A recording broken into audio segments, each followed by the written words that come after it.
Ever started playing a game and found yourself completely lost in its lore?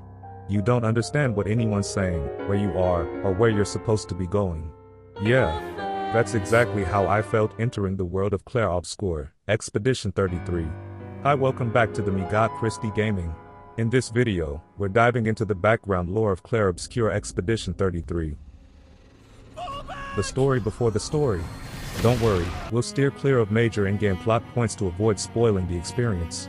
But before we dive into the lore soup, quick reminder, if you haven't subscribed yet, what are you doing with your life? Smash that button like it owes you money. And while you're at it, give the video a like. It feeds the algorithm gods and keeps us going. Wanna go the extra mile? There's a PayPal link down in the description. Your support helps us keep the lights on, the coffee flowing, and the lore confusion slightly less painful. After what became known as the fracture that split NieR off from the rest of the world, a giant monolith appeared on the skyline with a glowing number 100 on it. The people soon learned that on a prescribed day every year, a large, mysterious being that became known as the Paintress would appear and change the number, counting down each year and with it, erasing all those of that age and older from their city. This effectively killed them while also lowering the population's age limit, pushing it closer and closer to an inevitable annihilation.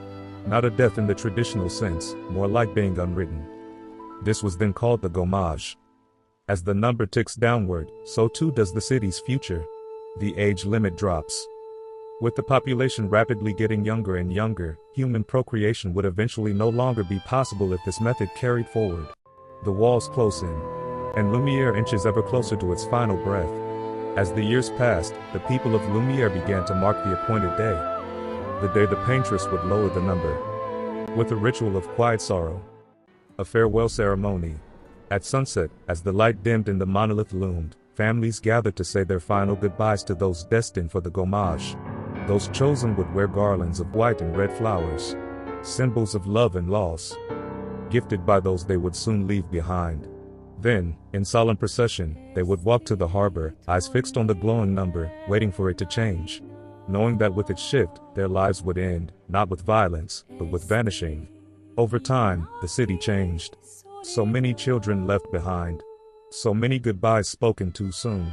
Orphanages rose like memorials across NieR, filled with those who hadn't yet reached the age of disappearance. And with them, countless volunteers stepped forward, strangers becoming guardians, offering fragile hope and fleeting comfort until their own inevitable Gommage came calling.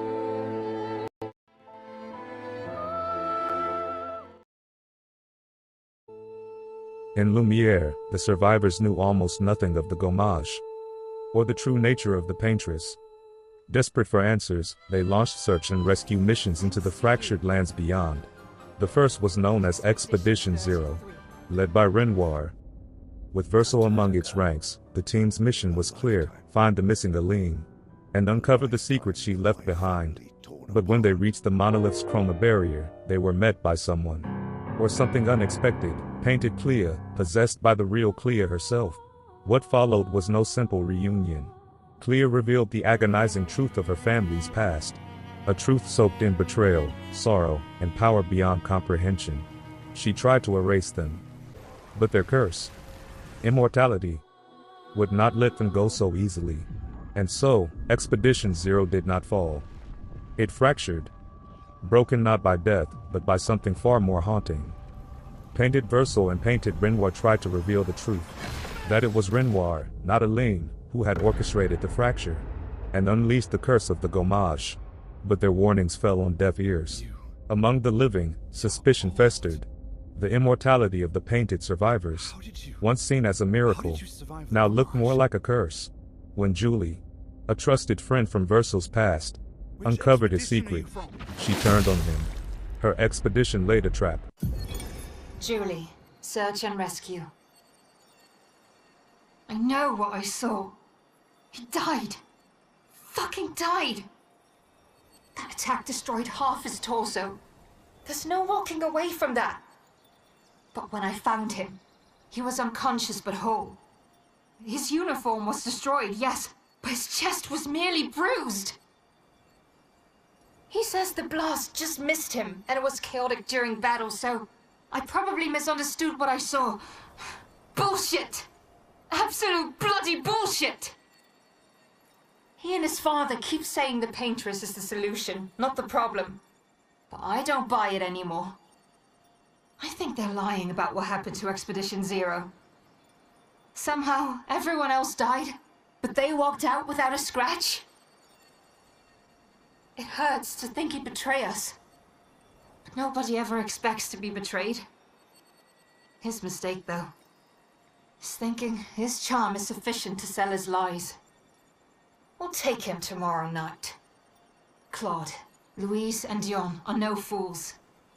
They saw what I saw. We will get answers. And if he is a traitor, then he will share the fate of traitors. In the chaos that followed, Verso and Renoir were forced to defend themselves, the encounter ending in blood. Branded as murderers, they vanished into exile, never returning to NieR. For Verso, something broke that day. He turned away from his father's vision, wary of the violence and forever being at its center. Though he still longed to free his mother from the canvas's deadly grip, his heart no longer burned with revolution. Alone, he wandered, watching. He aided expedition after expedition, only to see each fall, one by one, crushed by Renoir's unseen hand.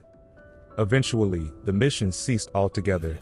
The expeditions halted, and the Painted Realm slipped into a silence neither peaceful nor resolved, a stasis thick with dread, where nothing moved, yet everything waited. The entire story revolves around the Dessendre family. We will reserve the story until next video so as not to spoil any more for you. Hope you enjoyed the video. Leave a like, subscribe and support our channel. Until next time.